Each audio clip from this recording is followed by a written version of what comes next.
నమస్తే. GB7 న్యూస్కి స్వాగతం. అన్నమయ్య జిల్లా గాలివీడు స్వచ్ఛందంగా దూసుకెళ్తున్న టీడీపీ కార్యకర్తలు స్థానిక గాలివీడు టీడీపీ కార్యాలయంలో శనివారం నాడు పాత్రికేయుల సమావేశం ఏర్పాటు చేశారు. ఈ సందర్భంగా నాయకులు రవీంద్రబాబు, కసిరెడ్డి వెంకట శివారెడ్డి మాట్లాడుతూ 30 సంవత్సరాల నుండి ఎన్నడూ లేని విధంగా ఇప్పుడు గ్రామాల నుండి పెద్ద ఎత్తున టీడీపీకి మంచి స్పందన వస్తుందని, అరాచక పాలన ఇక జరగబోదని, సూపర్ 6 మేనిఫెస్టో ప్రజలలోకి దూసుకెళ్తుందని, ఇప్పటికే ప్రజలలో మార్పు మొదలైందని, రాబోయే ఎన్నికలలో రాయచోటి అసెంబ్లీ అభ్యర్థి రాంప్రసాద్ రెడ్డిని అత్యధిక మెజారిటీతో గెలిపించాలని, ఈసారి తప్పనిసరిగా టీడీపీ విజయ డంకా మోగిస్తామని తెలిపారు. పద్ధతి మీద, ఒక కట్టుదిట్టం మీద, ఒక ఆశయ సిద్ధి కోసం శ్రమించాలని మీకందరికీ సలహా ఇస్తూ, మరియు ఎన్నికల బూతులందు వైసీపీ దౌర్జన్యానికి పాల్గొంటే ప్రతి కార్యకర్తగా ఒక సైనికుడిగా అడ్డుకునేదానికి సంసిద్ధంగా ఉన్నామని ఛాలెంజ్ చేస్తూ అన్నిటికీ కూడా మనం ముందుకు నడవాలని తోటి కార్యకర్తలకు సూచనలు ఇస్తూ ముందుకు నడవాలని ఆశిస్తూ విజయలక్ష్మి మనకు తప్పగా లభిస్తుందనే ఆశయంతో, ఆశతో ముందుకు నడవాలని కోరుకుంటున్నాం. ఈరోజు ప్రెస్ మీట్ పెట్టడానికి ముఖ్య గల కారణము, ముందుగా మా టీడీపీ, జనసేన, బీజేపీ కార్యకర్తలకు, కాన్స్టిట్యున్సీ ఓటర్ మహాశయులకు నా యొక్క ధన్యవాదాలు. ఈరోజు చంద్రబాబు నాయుడు గారు ప్రవేశపెట్టినటువంటి 6 పథకాలు ఏవైతే ఉన్నాయో సూపర్ 6, ఆ పథకాలన్నీ కూడా విజయవంతంగా అమలు చేయడానికి చంద్రబాబు నాయుడు గారు సిద్ధంగా ఉన్నారు. కానీ ఈరోజు రాష్ట్ర పరిస్థితి ఎట్లుందిరా అంటే అప్పులమయమైపోయినటువంటి పరిస్థితి. ఈ రోజు ఉన్నటువంటి ముఖ్యమంత్రి అనేక అప్పులు చేసి రాష్ట్రాన్ని అధోగతి పాలు చేసినటువంటి పరిస్థితి ఈ రోజు నెలకొంది రాష్ట్రంలో.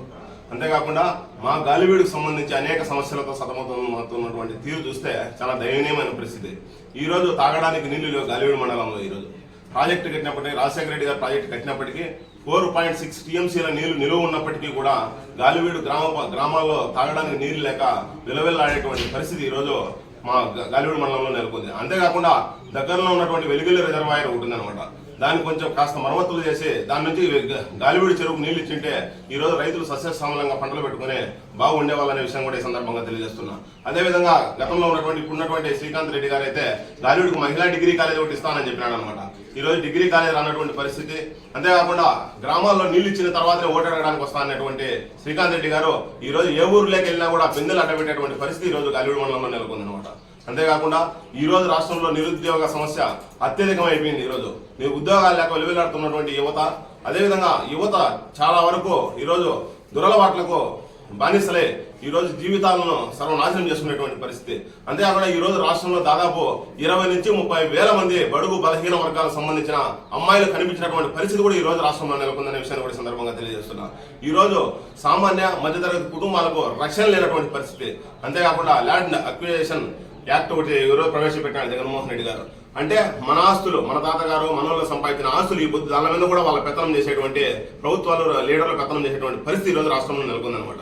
ఇటువంటి పరిస్థితి నుంచి మనం బయటపడాలన్నా, నిరుద్యోగులకు ఉద్యోగాలు కావాలన్నా ఈ రోజు మహిళలు పూర్తి స్థాయిలో రక్షణ లేనటువంటి పరిస్థితి.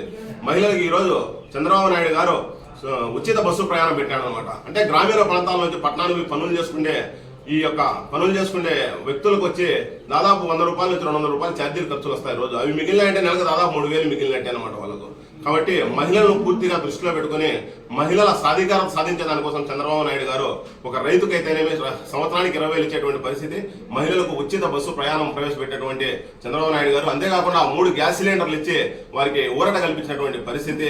అంతేకాకుండా ప్రతి బిడ్డకు, చదువుకునే బిడ్డకు, ఒక 2 బిడ్డలున్నా 3 బిడ్డలున్నా ఎంతమంది పిల్లలుంటే అంతమందికి కూడా 15,000 రూపాయలు ఇచ్చి వాళ్ళని కాపాడుకుని వాళ్ళ భవిష్యత్తును బంగారు పాట వేసే విధంగా ఈ రోజు చదివించాలన్న ఒకే ఒక దృఢ సంకల్పంతో, దూరదృష్టితో ప్రయాణం చేసేటువంటి వ్యక్తి చంద్రబాబు నాయుడు గారు అనే విషయం కూడా ఈ సందర్భంగా తెలియజేస్తున్నాం. నిన్న పూర్తి స్థాయిలో జిల్లా స్థాయి మన అన్నమయ్య జిల్లాలో కూడా మార్చాలని నిన్న మీటింగ్ లో కూడా చెప్పినటువంటి విషయము మనకందరికీ తెలిసిన విషయమే.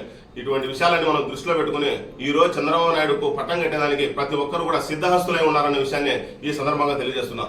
ఈ రోజు స్వచ్ఛందంగా మా కాన్స్టిట్యున్సీలో కార్యకర్తలు అయితేనేమి, ఓటర్ మహాశైలు అయితేనేమి తమ సొంత ఖర్చులతో ఈ రోజు మీటింగులు కానీ ప్రచారానికి కానీ పాల్గొనేటువంటి పరిస్థితి ఈ రోజు మా కాన్స్టిట్యున్సీలో నెలకొంది.